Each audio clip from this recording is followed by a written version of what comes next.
Okay, maybe not a hack. I just like to trigger people because they love it when I use the word hack. When you're on a cruise and you're with somebody else, don't buy separate internet. You can pretty easily share internet and save a boatload of money.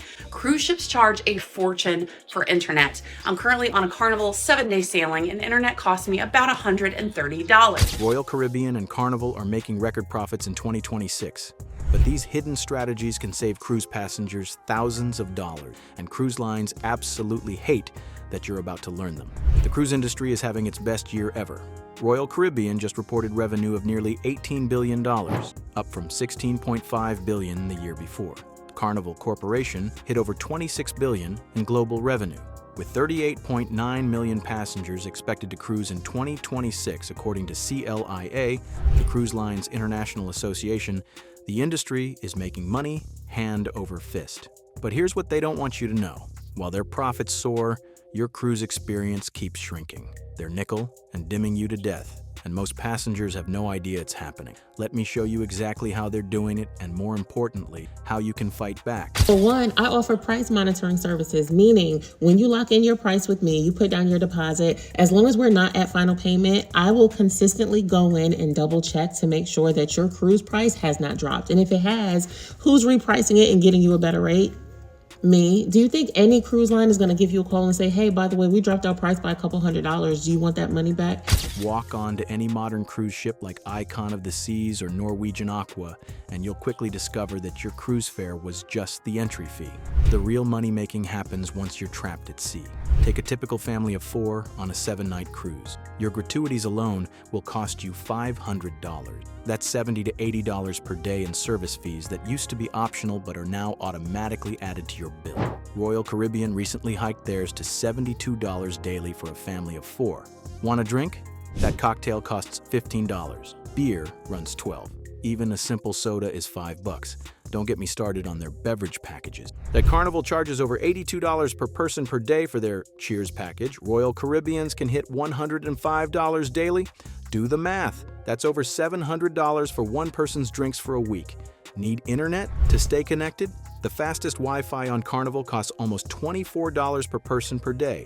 For a family, you're looking at nearly $700 just to get online. Switching off from person to person and just sharing the internet, you can save, in this case, $130. Now be warned, not all cruise lines allow this. I sailed MSC and they lock that stuff down tight.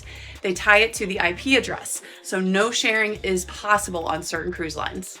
But for everything else, it's a way to save a little bit of money. Shore excursions used to be reasonably priced. Now a basic bus tour costs $250 per person. That's $1,000 for a family to see one port, whether you're visiting Perfect Day at Coco Cay or Carnival's new Celebration Key. Even the main dining room isn't safe anymore. And Carnival and Royal Caribbean now charge extra for premium entrees like filet mignon or lobster in their supposedly included restaurants. Prices range from $17 to over $30 per plate. One cruise industry analyst put it perfectly. Your most powerful tools as a passenger are your feedback and your wallet. Here's the dirty secret. Cruise lines often sell tickets at a loss. They make their real profit from everything you spend on board. This isn't an accident. It's a carefully calculated strategy. They advertise those attractive base fares to get you hooked, knowing full well that most passengers will spend hundreds or even thousands more once they're aboard. The average cruise ship earns an estimated net profit of $291 per passenger, and most of that comes from these add-ons. But you don't have to play their game. The cruise industry's biggest weakness is their booking timeline. They open reservations 2 to 3 years before departure at their lowest prices, then gradually raise them as cabins fill up. This creates your first major opportunity. Book early, 6 to 12 months out, or even earlier, and you'll lock in the lowest prices. But here's the key part they don't advertise. You can still benefit from price drops later. Most cruise lines will honor price drops within 48 hours of booking. Royal Caribbean, for example, will refund the difference if you're before final payment, or give you the difference as onboard credit if you've already paid in full.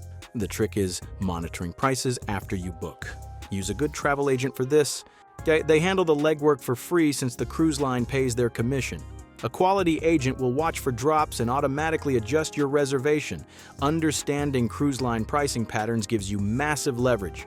Wave season, January through March, is when lines run their biggest promotions to fill ships for the year ahead.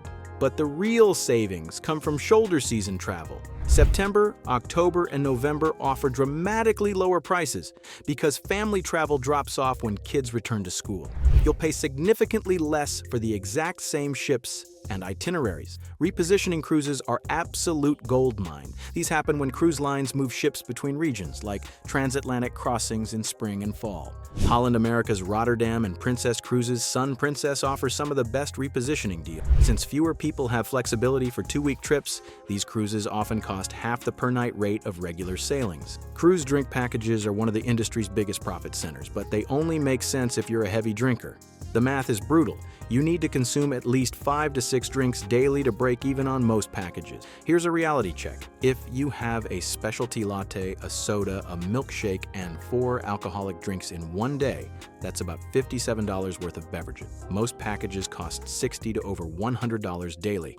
Unless you're consistently hitting those numbers, buy drinks individually. For families, this strategy saves hundreds. Kids don't need $60 per day drink packages for unlimited soda. This might be the most important money-saving tip. Book shore excursions independently. Cruise lines mark up tours by 30 to 50% compared to local operators. In Marseille, for example, cruise staff repeatedly tell passengers the only way into the city is via their transfer bus. This is often completely false. Local transport exists and costs a fraction of cruise line transfers. Research each port in advance.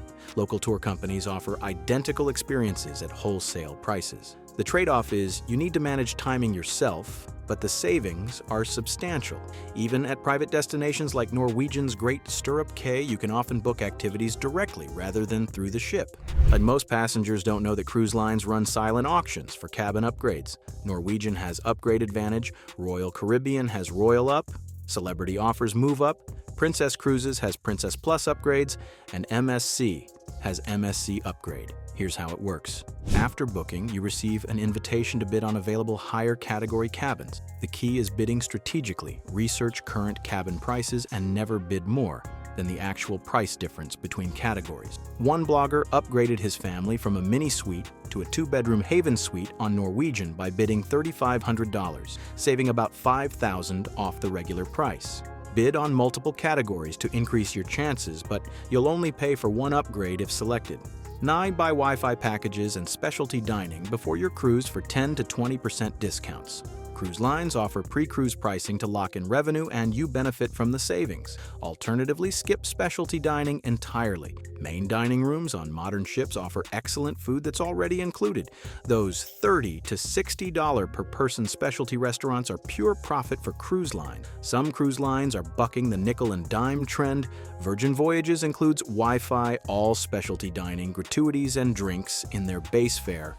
Over $1,000 of value that other lines charge separately. Disney Cruise Line also bundles many inclusions for families, though at premium prices. Lines like Azamara, Crystal, and Regent Seven Seas include gratuities in their fares. Silver Sea Cruises, Royal Caribbean's luxury subsidiary, offers all-inclusive experiences. Viking includes shore excursions at every port. Holland America Line and Costa Cruises also offer package deals that can provide better value. When comparing prices, factor in these inclusions. A seemingly expensive cruise might actually offer better value. Cruise lines run flash sales throughout the year, sometimes offering rates as low as $99 per night.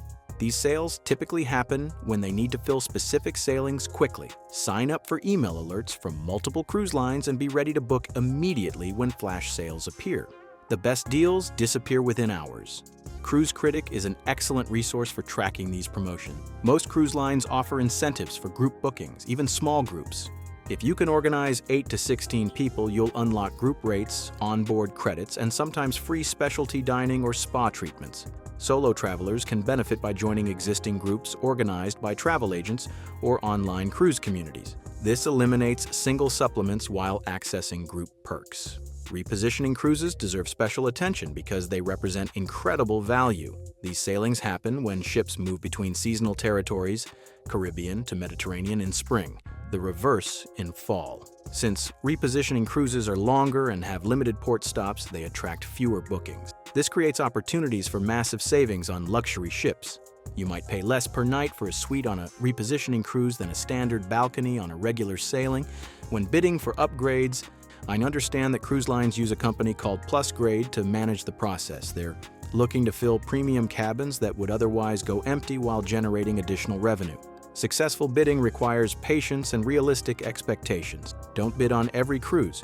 Wait for sailings with lower occupancy rates, typically during shoulder seasons. Your chances improve dramatically on longer cruises and less popular itineraries. Bring reusable water bottles to fill at buffets. Bottled water costs $3 to $5 each, but tap water and buffet beverages are free. Pack your own snacks for excursions rather than buying overpriced ship snacks. Most cruise lines allow 1 to 2 bottles of wine per person. Bring quality wine from home rather than paying inflated shipboard prices. If you open it in dining room, you'll pay a $15 to $25 corkage fee, but it's still cheaper than buying wine on board. After booking, don't assume your work is done.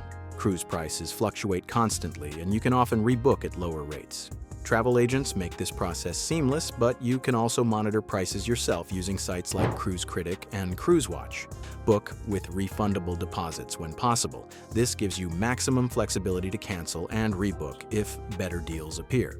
The small additional cost for refundable deposits often pays for itself through rebooking savings. Looking ahead to 2026, the cruise industry faces a critical decision point. Passengers are increasingly aware of hidden fees and nickel and dimming tactics. Some lines are responding with more transparent, all-inclusive pricing, while others continue pushing fee-based models. The lines embracing transparency will likely win long-term customer loyalty. Those continuing to nickel and dime passengers risk a backlash as travelers become more sophisticated about true cruise costs.